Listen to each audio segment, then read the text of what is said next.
to our channel. I am Shweta and today we are going to learn about Gen Z slang. तो आज के time में जो Gen Z slangs है बहुत ही पॉपुलर है, तो इसी वजह से आज हम इसके बारे में पढ़ना चाहते हैं। तो चलिए शुरू।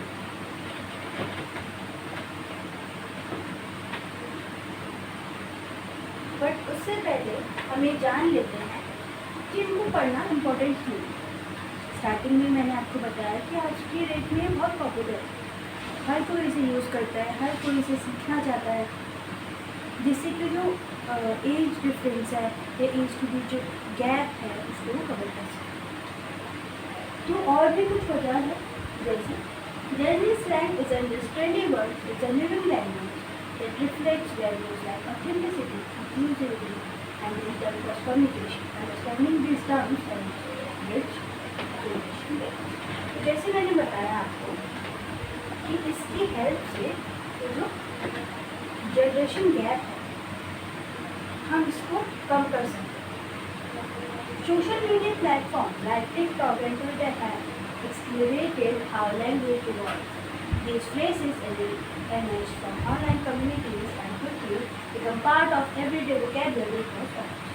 तो ये सब मैंने आपको स्टार्टिंग में बताया कि जो Gen Z slang है वो आज के डेट में बहुत पॉपुलर है, हर कोई इसे सीखना चाहता है, हर कोई इसे यूज़ करना चाहता है, ताकि जो जनरेशन गैप है उसे कम कर सके और हर कोई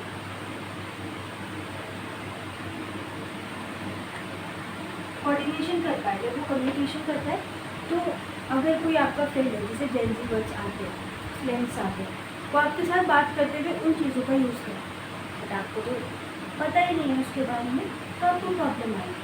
आप कहोगे, आप उसकी बात ही नहीं समझ पाओगे, इसलिए कि एक कम्युनिकेशन में कोऑर्डिनेशन बना तो एक अच्छी एक क्लैरिटी के साथ कम्युनिकेशन हो सके, इस वजह से इनको सीखना बहुत इम्पोर्टेंट है।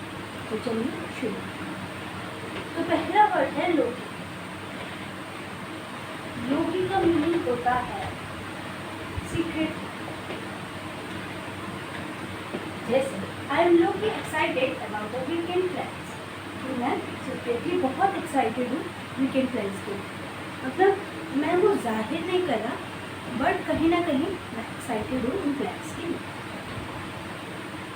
अब इनका यूज़ हम कहाँ कर सकते हैं? Use this when you want to express something without being too obvious or intense. जब आप इसका यूज़ कब कर सकते हैं? जब आप किसी को ये ना दिखाना चाहते हो कि मैं इसके लिए बहुत एक्साइटेड हूँ और मेरा बहुत मन है, तो अगर ये सब चीज़ें नहीं दिखाने तो और आपको सेंटेंस फॉर्म करने में से आप लोकी वर्ड का यूज़ कर सकते हैं। नेक्स्ट है हाई, ऑब्वियसली वेरी मच और इंग्लिश।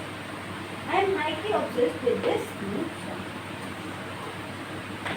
मतलब मैं बहुत ही obsessed हूँ इस नए गाड़ी से। तो कमेंट में बताइएगा कि आप highly obsessed किस सॉन्ग से, और इसका यूज़ क्या करना है? Perfect for when you want to emphasize strong feeling or make something unmistakably clear.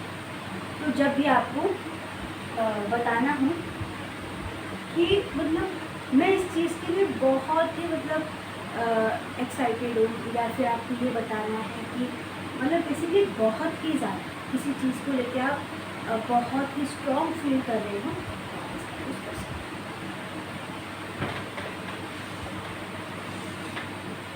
Next word है स्पिल द टी। तो ये जो फ्रेज है, ये स्लैंग है, इसका तो हम हर जगह यूज़ कर सकते हैं, क्योंकि गॉसिप के बिना ह्यूमन अधूरा है। इसलिए सबसे पहले स्पिल द टी का मतलब हम समझ लेते हैं। शेयर द गॉसिप और tell the full story about the situation. तो इसका मतलब होता है कि पूरी कहानी या पूरी सिचुएशन के बारे में बता, स्पिल द टी, मतलब जो भी बात है मुझे बता, और सारी बात बता डिटेल में। तो बेसिकली ये तो हम नॉर्मल मैं डेली लाइफ में इसका यूज़ करती हूँ, क्योंकि हमें हमेशा जानना होता है कि क्या हुआ, कब हुआ, कैसे हुआ, किसके साथ हुआ और एग्जैक्टली क्या हुआ, तो इसके लिए हम यूज़ कर सकते हैं स्पेल द टी। अब हम इसे कहते हैं क्यों है स्पिल द टी, मतलब ये क्यों होता है कि गॉसिप शेयर करो। टी रिप्रेजेंट जूसी इन्फॉर्मेशन और ड्रामा। टी रिप्रेजेंट करता है कि कोई मज़ेदार, कोई चटपटी, कोई अच्छी, कोई मीठी जो कन्वर्सेशन है या कोई बात है, कुछ हुआ है तो वो पता है। इस वजह से हम स्पिल द टी कहते हैं। परफेक्ट एग्जाम्पल है girl you have to spill the tea about what happened at the party last time. तो आप इस एग्जाम्पल को ऐसे समझ सकते हैं कि आप हैं और आपके एक दोस्त हैं, तो आप उससे कह रहे हैं you have to spill the tea about what happened at the party last time. और आपकी दोस्त कहीं पार्टी में गई थी बट आपको जानना है कि पार्टी में हुआ, तो आप अपने दोस्त को कह रहे हैं you have to spill the tea about what happened at the party last time, कि कल रात की पार्टी में क्या हुआ मुझे सब बताओ, डिटेल में बताओ कि एग्जैक्टली इसका आप यूज़ कब करेंगे ये आपको वैसे पता है, बट इसको नहीं कर देंगे। Use when you are asking someone to share interesting news, gossip और details they have been keeping to themselves in a casual friendly atmosphere.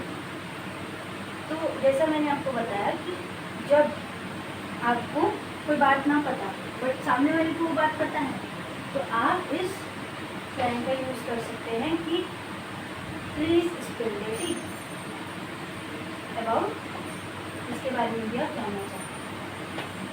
Next is slave.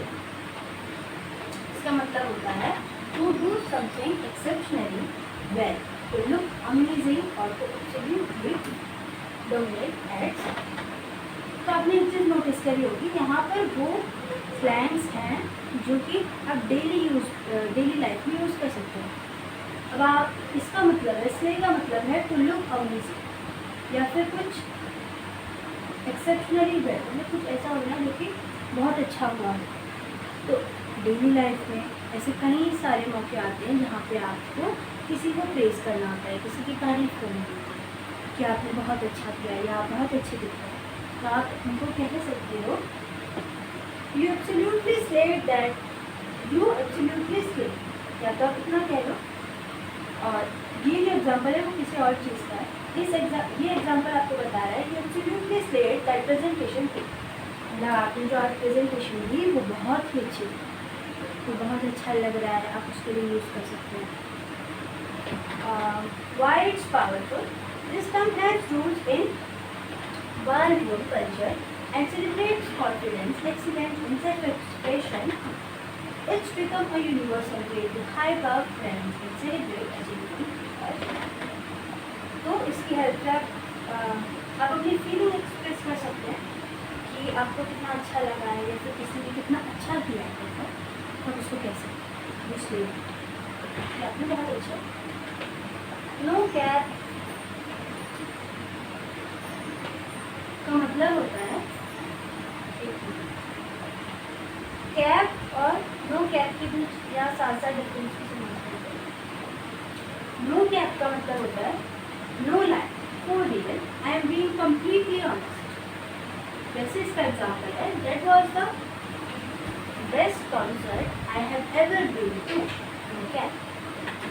जब हिंदी में कहें तो जैसे हम कहते हैं कि भाई मैं सच बोल रहा हूँ, मैं झूठ नहीं बोल रहा, तो उस केस में वो कैप यूज होता है। जैसे इसमें यूज हुआ that was the best concert, वो जो कॉन्सर्ट वो बेस्ट कॉन्सर्ट था जितने भी मैंने आज तक देखे हैं उनमें से। नो कैप मतलब मैं कम्प्लीटली सच बोल रहा हूँ, मैं झूठ नहीं बोल। जब आप जेन्युइन हो किसी चीज़ के लिए कि भाई मैं सच बोल रहा हूँ, आई प्रॉमिस कि मैं सच बोल रहा हूँ, तो आप यूज कर सकते हैं नो कैप। नेक्स्ट वर्ड था कैप, लाइन और बीइंग फ्री। मतलब नो कैप जितना बताता है कि आप कितने ऑनेस्ट हैं, कैप या कैपिंग उतना ही बताता है आप कितने फ्री हैं। You are capping if you say you are not nervous about the exam.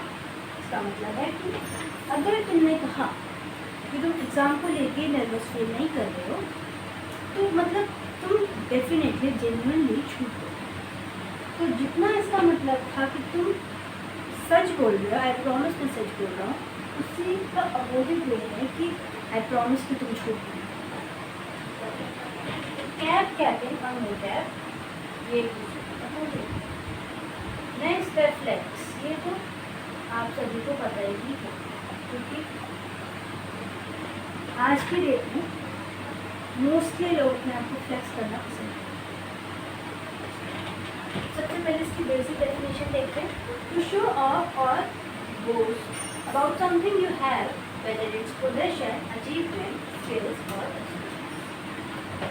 तो बेसिकली टू शो ऑफ किसी चीज़ का दिखावा करना, इसको कहते हैं फ्लेक्स करना।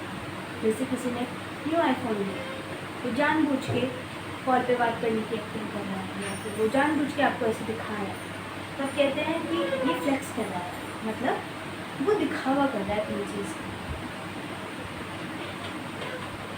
तो एग्जाम्पल लेते हैं ये वर्ड से।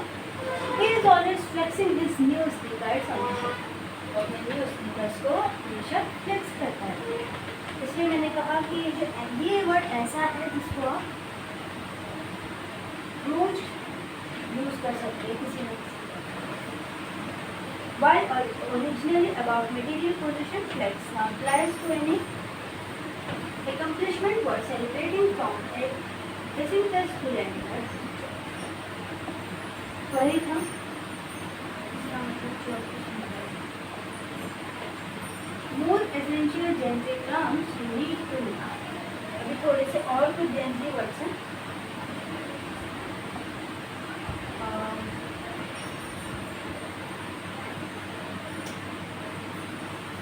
ये कुछ और है जिनका आज हम सीखेंगे।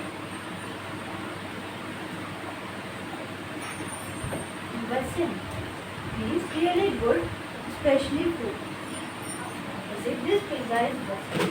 ये जो पिज़्ज़ा है वो बहुत ही अच्छा है। तो आप बसिन का यूज़ तब कर सकते हैं जब आपको बोलना हो कि कोई चीज़ बहुत अच्छी है या आपको बहुत अच्छी लगी, तो आप बसिन का यूज़ कर सकते हैं।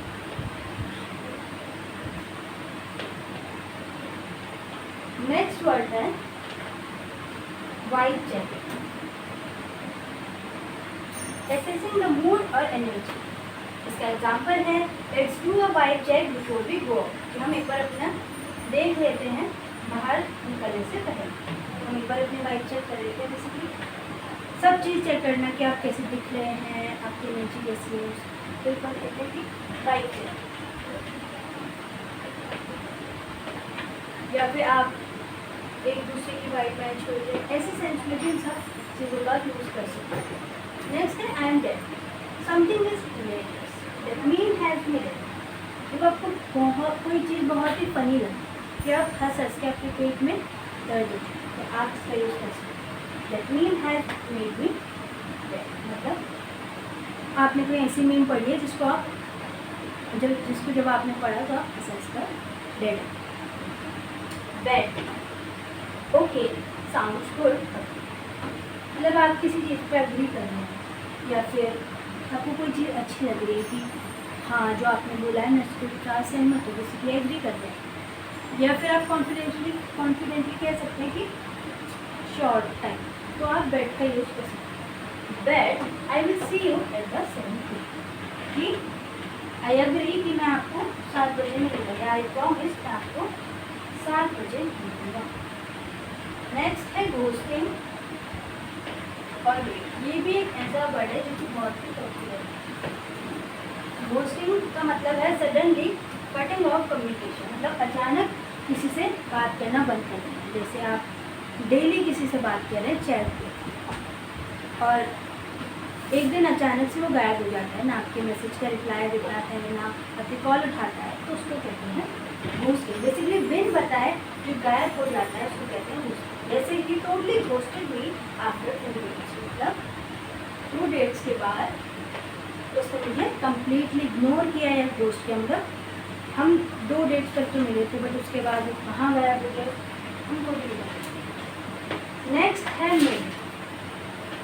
मेरी क्योर और underwear, that movie has mid means basically मतलब एवरेज, कि मतलब उस एग्जाम्पल का मतलब है कि वो मूवी ठीक ठाक थी सच में। आप ये बस इतना ही लिखा है कि आपको क्या करना है, तो आपको अपने आप को फोर्स करने की ज़रूरत नहीं है स्लैंग्स को सीखने के लिए।